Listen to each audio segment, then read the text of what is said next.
கனத்துக்குரிய பாத்திரமாக இருக்குன்னு சொன்னால் உபயோகமான பாத்திரமாக இருக்கணும்.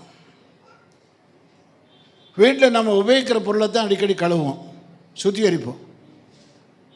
ஆண்டவர்களை தொடர்ந்து சுத்திகரிக்கணும்னா நீங்கள் ஆண்டவருக்கு உபயோகமாக இருக்கணும். அல்லேலூயா. நீங்கள் இந்த சபைக்கு வரீங்கன்னா இந்த சபைக்கு உபயோகமாக இருக்கணும். சிலர் நல்லவங்களாக இருப்பாங்க, ஆனால் ஒன்றும் உபயோகமாக இருக்க மாட்டான். சிலர் வந்தாலும் ஒன்று தான், போனாலும் ஒன்று தான். அப்படி இருக்கக்கூடாது. சபைக்கு நீங்கள் எப்படி இருக்கணும்? உபயோகமாக இருக்கணும். வீட்டில் எந்த பொருளை பாருங்கள், அது உபயோகமாக தான் இருக்கும். அதுதான் பணம் கொடுத்து வாங்கி வச்சுருக்கோம். இயேசு கிறிஸ்து உங்களை ரத்தம் சிந்தி மீட்டாக கொண்டு வந்தாருன்னா சபையில் நீங்கள் உபயோகமாக இருக்கணும். பையங்க பெற்றோருக்கு உபயோகமாக இருக்கணும். பொம்பளை பிள்ளைகள் தாய்க்கு உபயோகமாக இருக்கணும். உபயோகமாக இருக்கீங்களா?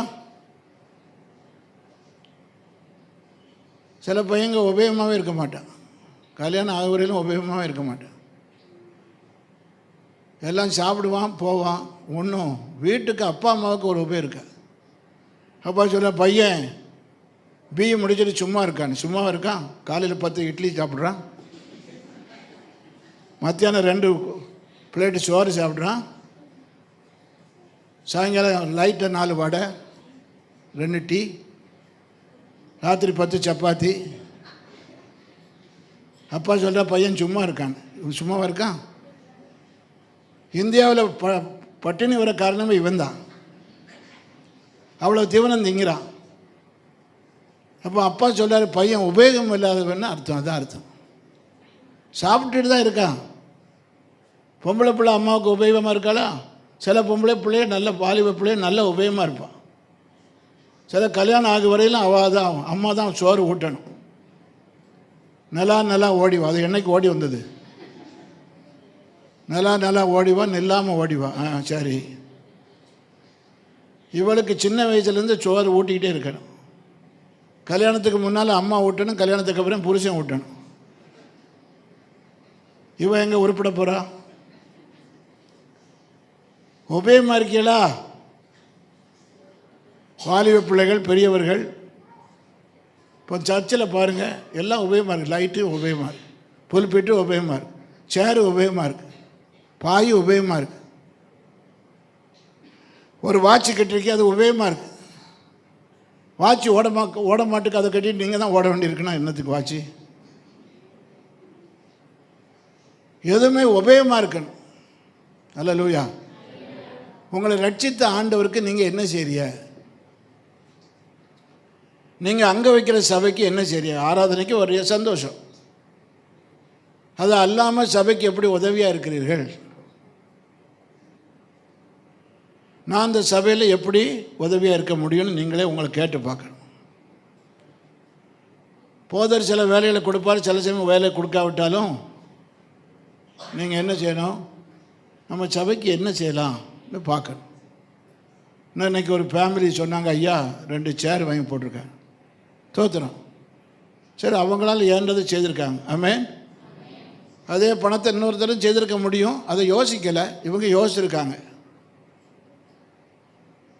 அப்போ சர்ச்சில் நீங்கள் உங்களால் ஏன்றது பலது செய்யலாம். முதலாவது சபைக்காக போதற்காக ஜெபம் பண்ணலாம்.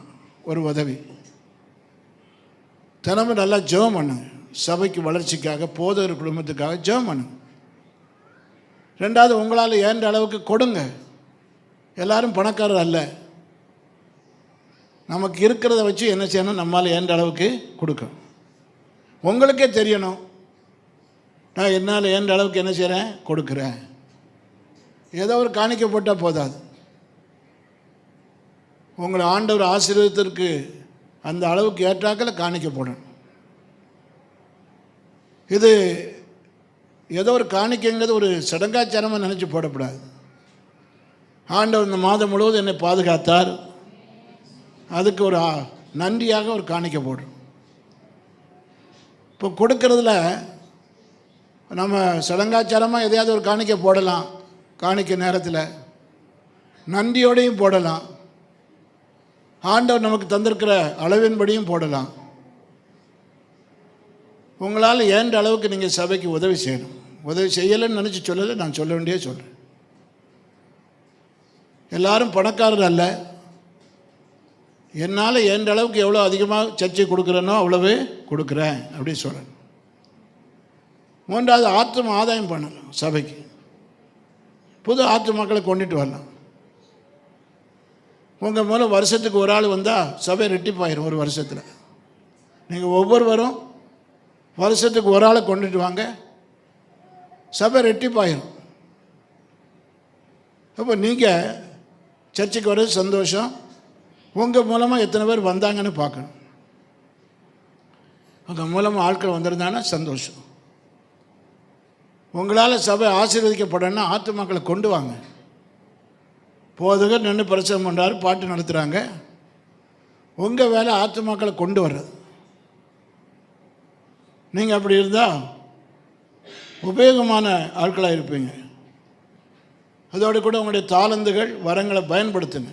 பாட்டு பாடுறீங்க, வாத்தியக்கறி வாசிக்கிறீங்க, சர்ச்சில் இடங்களை சுத்தப்படுத்துகிறீங்க, பாய் விரிக்கிறீங்க.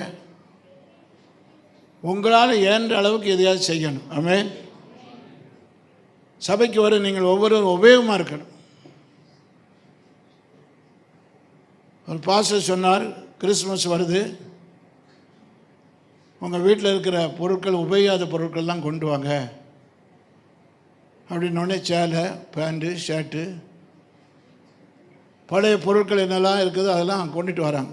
விற்று ஏழைகளுக்கு கொடுப்போன்னு சொல்லி பார்த்தா புல்பிட்டு இந்த பக்கம் முன்னாலே ஆகப்பட்ட பொருள் நிறைய வந்துட்டுது, உபயோகாத பொருள். ஒரு அம்மா புருஷனை கூட்டிகிட்டு வரான். என்னென்னு கேட்டால் வீட்டில் இதுதான் உபயோகம் இல்லாது.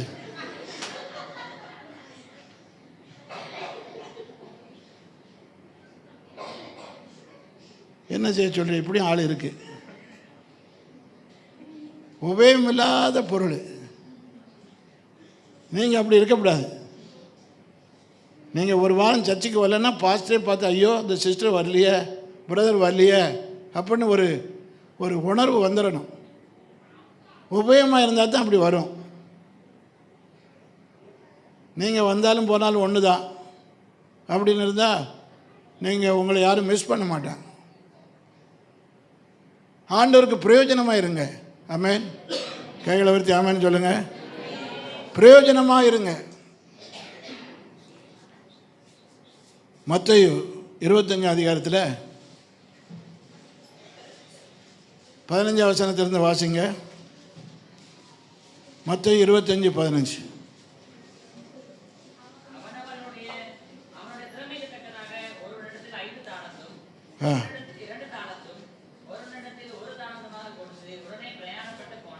சரி, அதுக்கப்புறம் பின்னால் வாசிங்க. இந்த 35 வலது பக்கத்தை நிற்கவங்களை பார்த்து இதை எத்தனாவது வசனம் தம்பி? பசியாக இருந்தேன், போஜனம் கொடுத்தீர்கள். அப்புறம் தாகமாக இருந்தேன். அப்புறம்